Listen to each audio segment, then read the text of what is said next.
that was probably one of the dirtiest homes still to this day that I've probably ever seen. When we walked in, the house itself was just covered in animal feces. And so people look at it like, I don't want your used bidet. We quickly realized why we had to go through the back door and not the front door. So on that home, they had no floor. I would take one with holes in the walls, but I don't think I'd take one that had, looked like that. Welcome back to the No Funding Way podcast, where every clean closing has a dirty story. Today, I'm seated with Ashley McKenna, the managing broker of Zach Taylor Real Estate. So, Ashley, just tell everybody for a second, how did you wind up here today?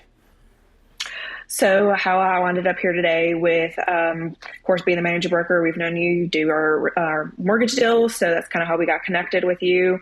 As far as being in real estate, I've done real estate now for 12 years. I became the managing broker for Zach Taylor Real Estate, actually a little over a year ago, be a year and a month, when I became the managing broker here. So yeah, I'm happy to be here. Sweet. So I'm assuming that in the 12 years in real estate, you've probably seen some absolutely absurd things. Oh, yeah. Probably a couple of gray hairs and high blood pressure nights, right? Oh, yeah, definitely. Sometimes it kind of questions some of your sanity with some of the things and things that people say and they want to hear from you and what they want you to do. And then things that you do that people don't always feel appreciative of sometimes. So there's a lot of things on the back end that I think clients don't always get to see or know what we do. So kind of, they don't always quite understand the whole process and feel as appreciative as some do, some other ones not so much. So, yeah. Yeah, for sure. I was actually talking to a guy the other day about that. He asked me if I thought real estate agents were worth it. And I was like, well, first off, not every real estate agent is worth it. I'll go ahead and just say the quiet part out loud.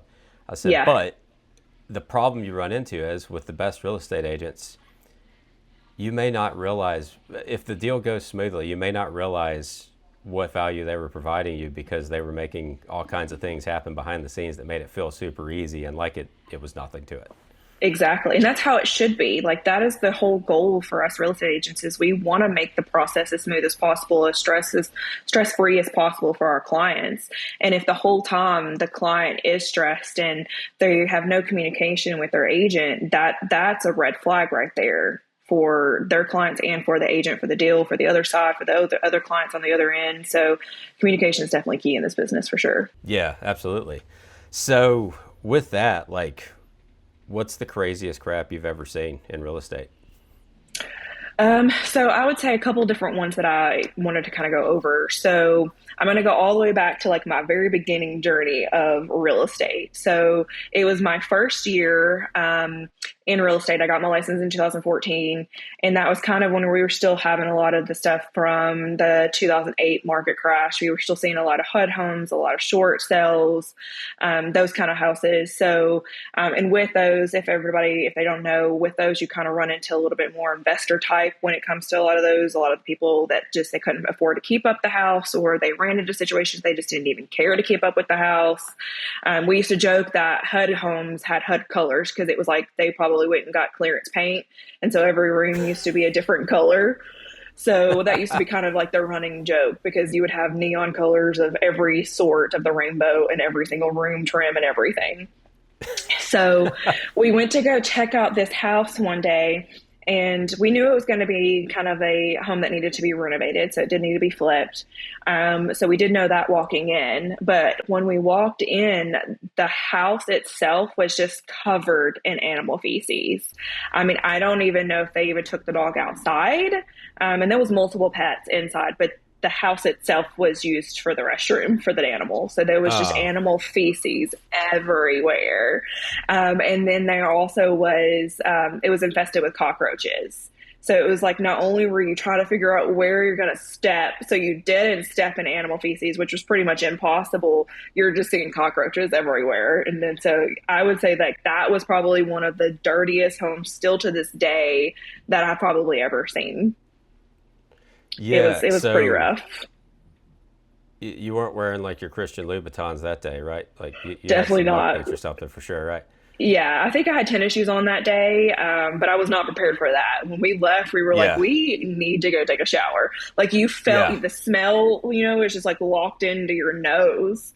And you're like, for the whole rest of the day, that's like still all you smell is just animal feces. And it's not a pleasant smell when it's been sitting there and it's for years. There's no telling how Yeah. long. So, Like, what yeah. do you think leads to somebody just having their dog take a big fat dump in their house every day for years? I'm like, I don't even understand the whole thought process of it all. Like, if you have money issues, that's fine. We all understand, everybody comes to their struggles, especially even today with everything going on in the market. And I know in 2008, people went through that too. But why are we just living dirty? What is the purpose Yeah. of letting the animal use the home for the bathroom when you have a backyard? Right. So Yeah. I don't, yeah.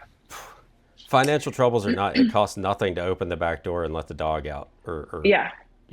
minimal to get a litter box, I guess, if you got a cat. But come on, Yeah, that's and I that's just felt awful. bad because there was children in the home too. So it was just, it's just like I don't know. I just feel like you're living in a situation, and then you put your kids in a situation in that type of home, and it was very sad, and it's kind of like a wake up call when you're seeing homes like that. Because sometimes, us, we're like we kind of get stuck on like, oh, I wanted to be able to do this, I want to work towards this, I want to go buy this type of home, and things that they're kind of looking for. But then when you go and you see homes like that, you're kind of like, okay, well, I don't actually have it as bad as I thought, because you get kind of stuck in that mindset of your goals, things that you want to work towards, but not everybody is living maybe as well as you are wanting to live, kind of thing. So it was definitely like a wake up call seeing that home and seeing how like some other people live and don't even realize that people are living that way until you start seeing that.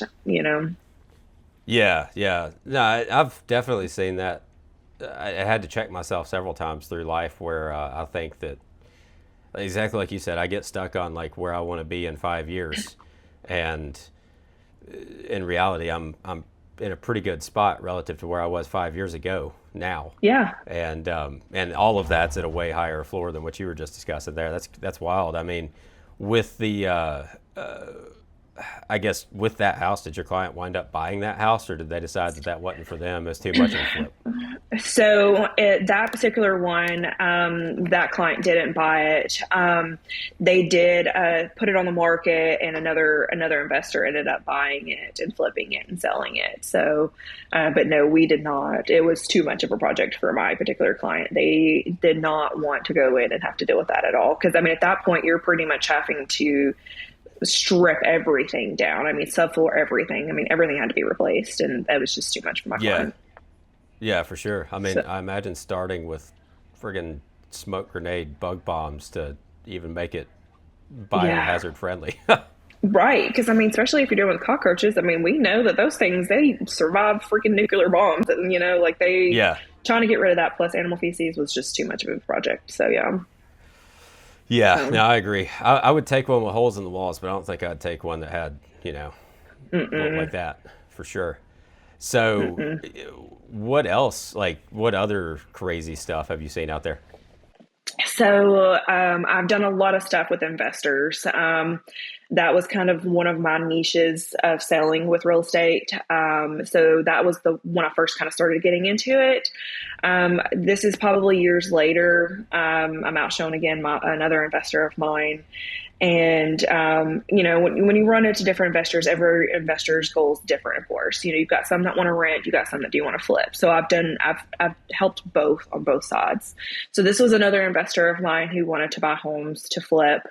And so, at that point, it's like, okay, what kind of deals can we get? You're looking for the best, but at the same time, you don't want to find something that is like the previous one or kind of like this one that I'm about to tell you about. So I scheduled the showings. We're out that day. We're looking at multiple different homes.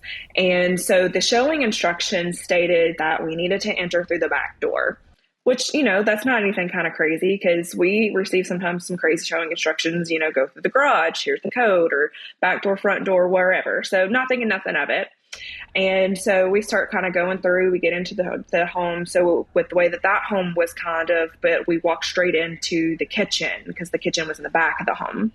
So we start Hmm. kind of looking, it's kind of your typical at first, we're seeing, normal stuff, just, cosmetic kind of things. So we kind of walk, we turn, and as soon as we turn to go down the hallway, which led to the living room, we quickly realized why we had to go through the back door and not the front door. So on that home, they had no floor. I mean, no subfloor, no floor. We were looking straight down into the dirt, into the Dirt. crawl space, like no floor whatsoever. We were like, where did it go? And so like if we would have went through the front door, we would have fell through. Like there was no, I mean, no floor all the way to the front door at all. And so we were like, okay, well now we know exactly why we had to enter through the back door because we would have fell through. So yeah. Yeah. Well, and for those that don't know, maybe they're a normal person out there listening to this. What are showing instructions exactly?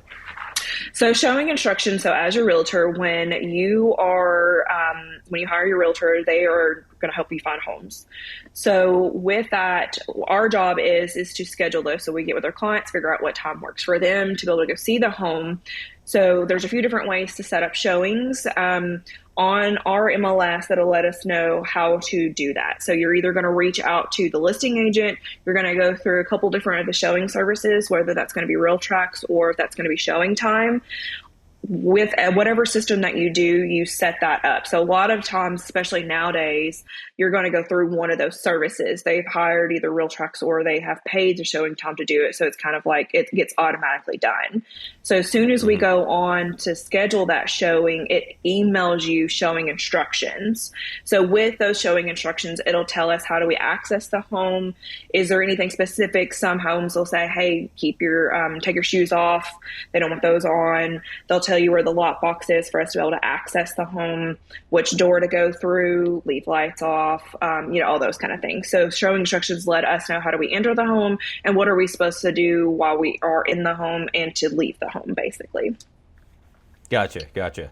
So yeah, I mean, I know that I tend to not read things all the way through with instructions. So it's a good thing that Yeah. you're not that type of person, or you'd wind up with at least something bruised that day for sure. Oh yeah, I'm Um, glad. Yeah, because I mean, we would have fell right through. I mean, there was no, and it was a crawl space. So I mean, we're not talking just straight to yeah. a slab. Well, I mean, we would have fell through however many feet that is high because it was a porch and all that stuff. So yeah, that would not have been pretty if we would have walked through that front door. What's the craziest thing you've ever seen on showing instructions? Craziest thing I've ever seen on showing instructions would probably be when they start telling you, okay, take your shoes off, which is kind of normal for that one. But I would say, as far as with the showing instructions, when they start saying, please turn this light off, but in this room, you're going to leave this light on. We want the TV to still be left at this. And then, so like almost every single room, you have to do something different. Like I've Yeah. had those before and it's like I have a book of instructions that I have to follow just to be able to look at the home. And I think when you start having too many instructions, it gets too complicated. Sometimes I've had clients where they're like, I don't even want to deal with all that then. Like if I can't just come in and view the home, then why do I want to go at this point? Like if I have to come in and follow all your instructions, please leave this light on for this particular door, but then we have to lock this particular door, but then leave this door over here unlocked. But then over here, it's insane sometimes with some of these It's like a freaking instructions. So escape room. Yeah. yes, it's exactly like an escape room. And I'm like, keep it simple. Because at the end of the day, a buyer doesn't want to have to deal with too many instructions. They want to be able to come in, view the home. Do they like it? Do they not? As soon as they walk in, they're going to know. And so when you start adding all these other obstacle courses that we have to go through, they don't want to deal with it. Yeah. Well, it probably tells a lot about how it's going to be if you do get a contract with that seller. Like they're probably not going to be Hmm. the easiest people to get along with if they're worried about what channel the TV's on when you're Exactly. leaving. Yeah, exactly. Um, Yeah. I mean, obviously, I'm not a real estate agent, but wouldn't the most sensible thing, assuming that the person lives in that property, be to just like turn the lights on and let somebody come look at it, and then you can figure out what you want to turn off yourself? Yeah, yeah. So I actually try to tell my clients, like, if you're able to, we do understand we have jobs. So we work around that. It's not a huge deal.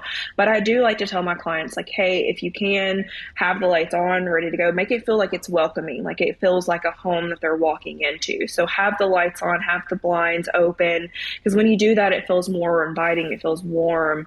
So when they walk in, they get that sense of this is home.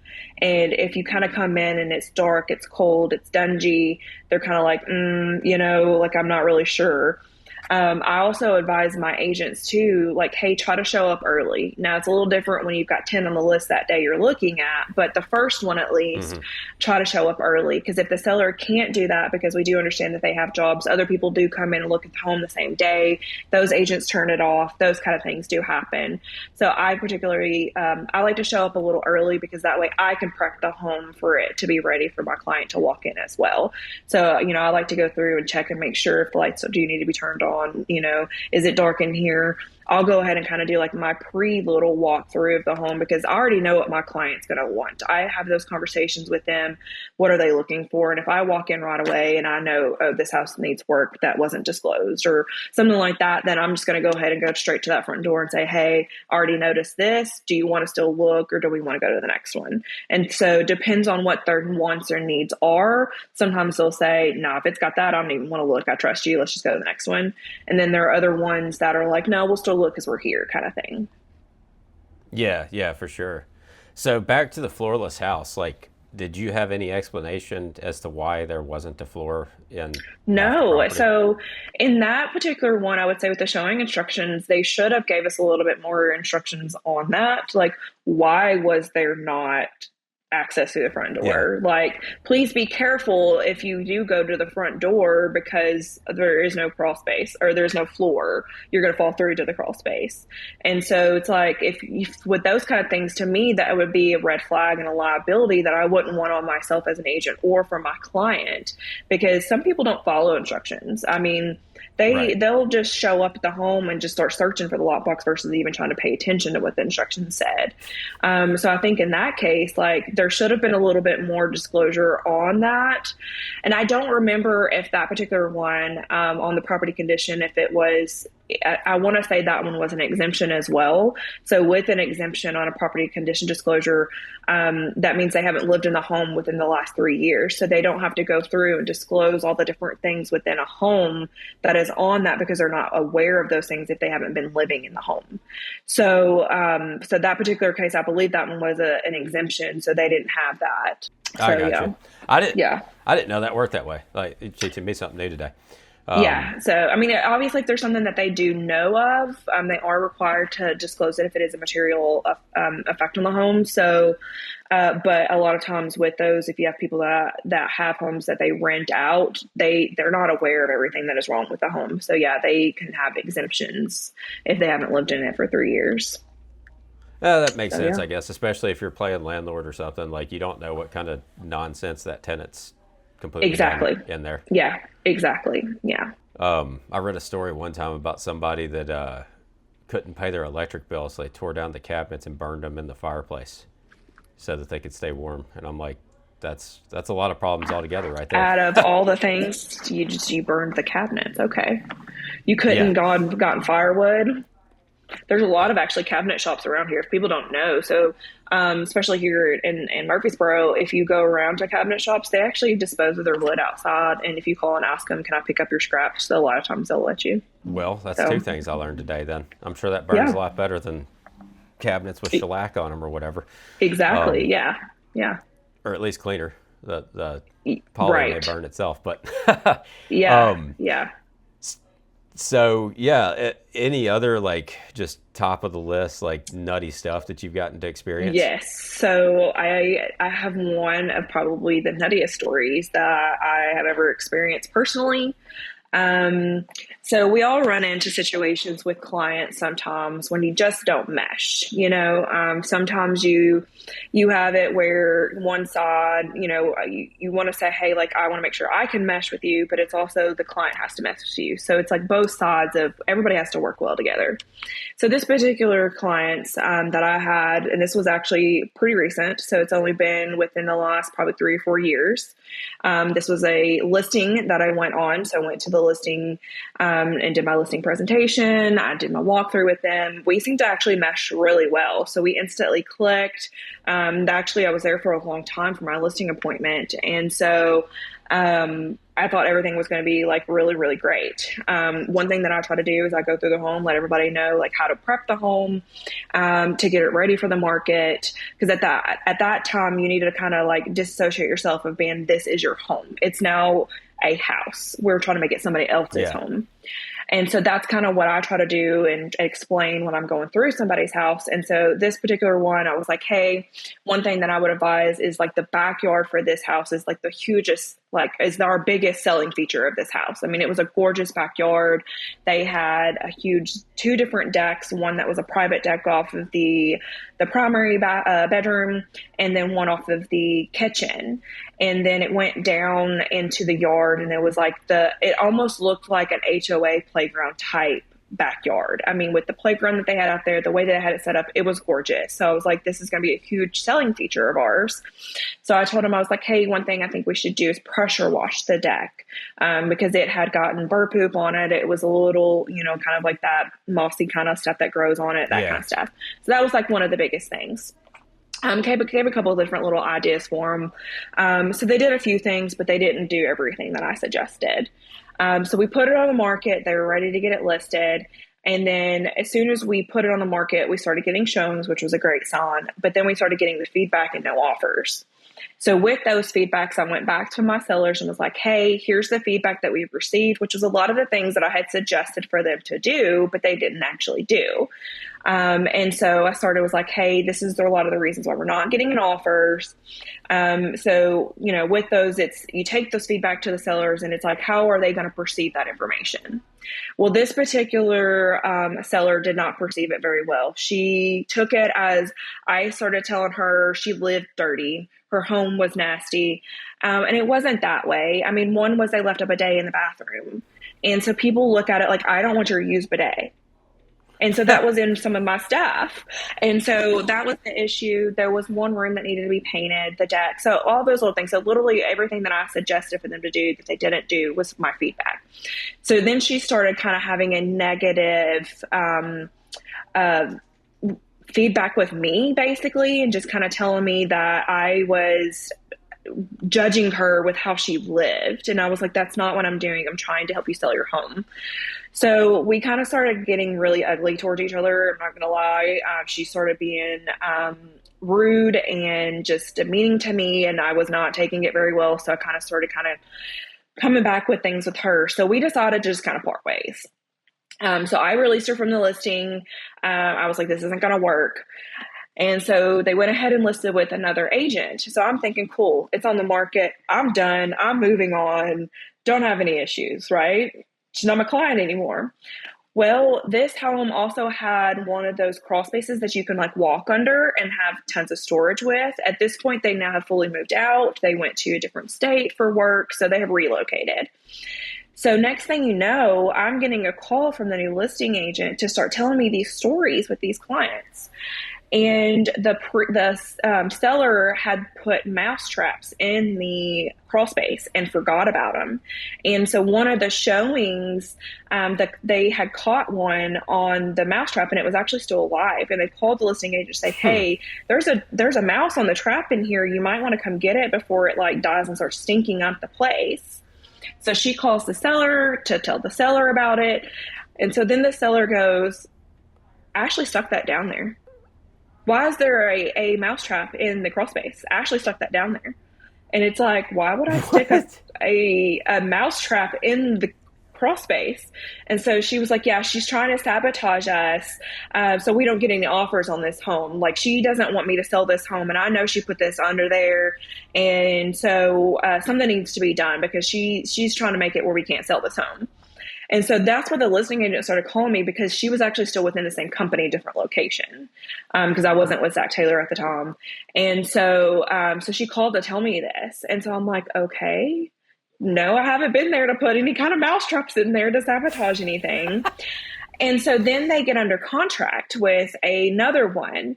And so then they submitted their proposal for repairs about a bunch of different stuff. And so the home had been vacant now for a little while. And so then everything that came back on the proposal became my problem. And so I was like, why am I still being accused of all these different things that I've done to this home to supposedly sabotage your deal?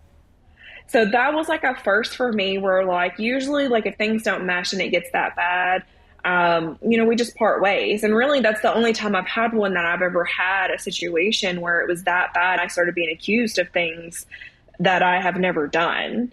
So it was kind of just a weird situation. We've had situations where I've been told that I was friends with a buyer, that I was making them take this deal, kind of thing, and different situations like that. But it's like I've never had a situation where it was like, "Hey, I need you," you're sabotaging us still when we're no longer representing each other. So that was probably weird, the weirdest situation I've probably ever been in. Well, number one, anybody that has a bidet in their house is probably not that nasty, because that's a little extra right there. It's a little too European for my taste. Right. Like, I could also understand as a buyer why I wouldn't want a used bidet in the house. That would be a little bit, a little bit personal, for sure. But on top of that, like, why on earth would you go explore the crawl space just to set mouse traps down there? I thought you were going to tell me a buyer stepped on one or something. No, like this one was literally like they found a mouse, it was in there, and it was like, oh, she's put this in here. Well, and turns out, the husband, he actually had put some in the crawl space and forgot. Like he said, he thought he'd went in there, cleared them all out, missed one. For a long time, I mean, it was probably a good week before the husband ever came clean saying that this was him, that this was not me. So for that whole week, it was Ashley's fault. She put the mousetrap in the crawl space. So, yeah. Well, was he as much of a problem through the process, or was it mostly on her front that seemed to be? It was mostly her front.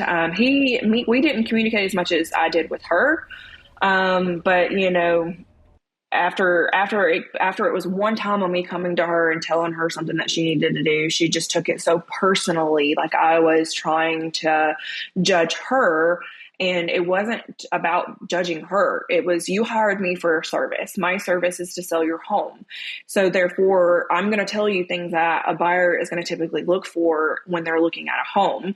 And when you're trying to sell the home for top dollar, the home needs to look a certain way to get top dollar. Yeah.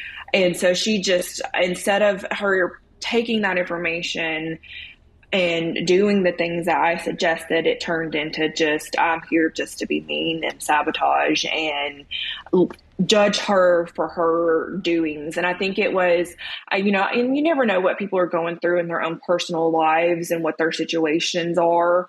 And so there's no telling with them, they're being relocated to a different state. I did a lot of relocation, so I definitely understood and I sympathize with that, because sometimes people don't want to be moved. And so they're being forced to be moved because of their jobs. And so, you just never know what people are going through. And so with that particular, I was trying to be nice and trying to explain everything. And then I think whatever was going on behind the scenes with things, she just started taking that out on me. And so after a while, we kind of have to stand our ground. Like, our time is also still valuable as well. And, if you're not going to take this seriously, and we're not going to work together, then we just needed to part ways. So I just didn't know parting ways was still going to mean that everything was still at my fault. So yeah. That was a new thing. So, yeah. If I had to guess, that husband knew he had the mousetrap there and heard the fallout and just decided he didn't want to take the fall and was like, well, this is convenient. I'll just let Ashley be the person that dropped it off. Like, yeah, exactly. That's why I wondered if he was as much of a problem. Yeah, no, he Um, kind of stayed behind the scenes, and in situations like with marriages and stuff too. So you got the wife a lot of times that is the main communicator. And so yep. she would stay at home. She didn't work anymore. He was the sole proprietor of providing for the family. So she dealt with everything. So behind the scenes, she was going to him to update him with stuff, but then he just kind of stayed still behind the scenes. So, yeah. Yeah. I see that a lot too. I mean, on the lending front, a lot of the times it's going to be a one or the other thing. I may have one conversation with both spouses if it's couples, but Yeah. then the rest of the time, like one of them always takes over. And honestly, I don't know about your experience, but usually it works out better that way because like the situations where I've had both of them that wanted to be super actively involved, for some reason they never talked to Hmm. each other about anything. So I just had the Right. same conversation twice over and over again for a month. Yes. Yes, it's like, well, Um, okay, can we just get on this a three-way? Can we explain everything together at the right. same time? Can you communicate with them on this end? And yeah, I have that happen a lot too. But it's like, you got one that's working over here, and their job is hours are different than this one's over here's job, and then they're Yep. like, I tried to explain it, but I don't understand it. So yeah, yeah, I Oh definitely yeah, understand that's that. that's the best part. Whenever they're taking something they don't totally understand yet and telling it to somebody else, and then somebody else calls me, and I'm like, that is not at all what we talked Right, about that's earlier. not, yes. And that's kind of what happened a lot with that one too. Yeah, I will say the one thing that I try to do is like I am very much like if I'm with my clients, if I'm with my agents, like whatever there is, I'm there to make sure that my client is protected or my agents are protected. And so with that, like sometimes I know like I can get straight into just being so direct that I come Yeah. off that I am being mean. And I don't always mean to be that way, but sometimes, like in this business, we have to be careful and not have room for gray area. And I think if we're not trying to be as clear and straightforward as possible, that will happen. So sometimes I do come off very direct, and I know that that's my personality. And so sometimes people don't take that as well. So, over the years, I've kind of learned on how to make sure I deliver things to people, but some people just, we just don't mesh. And so I've learned that over Yeah. the years for sure. So, yeah. Yeah. I mean, not everybody's meant to work with everybody. It just kind of Yeah, is what it is. I exactly. mean, I too tend to be on the direct side of things. My clients appreciate it. The agents that I work with appreciate it. But there's some Yes. out there that want you to, I'm still nice, you're still nice. But Yes. sometimes they want you to, like, I don't know, paint things a little too rosy. And I'm like, oh, this is the reality of what the situation is. Here's your options. Let's go. Exactly. Um, Yes. Do you want option one or option two? That's what we have. yeah, right, So, right. We can talk yeah. about feelings, but talk to your psychologist or whatever. That they're there to help you with those. Hey, I don't know about you on the lending side, but us on the real estate side, I think sometimes we also become therapists. We've got these clients that we spend so much time with that we become friends with. And so they start getting a little personal, and they want to start telling you their life story, what's happening inside their marriage and what's happening with over here in the family. So it's like sometimes we become therapists. And so sometimes I'm like, let's come to my couch, come sit down and let's Yeah. see, like, what do Does you your got to tell office me have a chase today? in it? So yeah, so my new office here, we actually have two and a huge couch. So I'm still trying to Perfect. set up everything in here since we've moved. We're still painting the inside and still getting all the furniture. I had to move a minute ago because my phone started to die, so I had to move to plug to my plug. I So got yeah, you. Yeah. Well, it sounds like all you need is a notepad, and you can ask them how they really feel, and sell them a house too, and it'll be a good time then. absolutely. People just want to be treated as a human at the end of the day. So yeah. Yeah, for sure. So one of the things that I do on the podcast is I have the last guest ask a question for the next person to have to answer. Okay. So this is a little bit different than just the sharing story side of things. But the question from my last guest was, knowing what you know today, if you had to start over again, would you do anything different or would you do it exactly the same? Would I do anything different? I would definitely say my difference is when you first start into the business, you become very, very hungry. And so the first thing you want to do is you want to start taking every single deal and every single client that comes across. And I would say that once I learned the word no, my business changed. So if I could go back and look at things, I would start like, how do I look at the full picture, but then understand that sometimes some deals just aren't worth it, and just say no on some things, and not even just deals too, but then in certain situations, like, when something should be like, that's not how it works, but then you're just trying so hard to just do something that really shouldn't be done that way, and not in like an illegal sense or anything like that, but you're just trying to make Yeah. sure that, things are kind of happening behind the scenes, but you're like, that's not the option of doing it. But your client is so just like, this is how they want it done, and that's not how you do it. And so sometimes we just did things to make the client happy because we are so hungry, which is great with a new agent, because you do want an agent that is hungry, but at the same time, you want an agent that's also going to be able to tell you no. Because if they can afford to tell you no, then to me, they know more what they're doing, because telling you no is, hey, this is how things are done. They're confident in what they're saying, and they're confident in what they do. Yeah. Well, I always tell the newer LOs that are on my team, like, you can't save every puppy, and you shouldn't. Right. Because you can spend all day for weeks trying to make something work, shoving a square peg in a round hole, and it just may not work. And in that same time, a lot of the times they don't understand the miracle you pulled off if you do get it done. And Right. it's usually at a lower price point, to be honest. I agree. So you just kind of stack up some stuff that makes it where it's like, okay, I may as well flip burgers at Wendy's because I can get paid the same things for that. No offense to anyone out there flipping burgers at Wendy's, but Right. like, you could, it would be a lot less stressful than wondering if this person is going to be homeless because they're doing stupid stuff throughout the process of buying their next house. Oh, exactly. Exactly. When you find out 2 days before closing, they're like, I bought a car. You what? Oh yeah. Yep. Yeah. Bought a car, So, quit a yeah. job, Yep. had a spouse you didn't know about until then. Like, oh yeah, there's stuff. Yep. Well, yeah. Ashley, it's been awesome having you on today. I appreciate that I got the opportunity to speak with you about this stuff, and hopefully people are able to take away from it not just the weirdness of somebody getting upset about a bidet and a mousetrap, but like also a Yeah. couple of things that may help make their process a little bit easier. But if somebody wanted to reach out to you, like, how could they best find you? So you could find me. I'm public everywhere. So if you Google my name, my number is going to come up.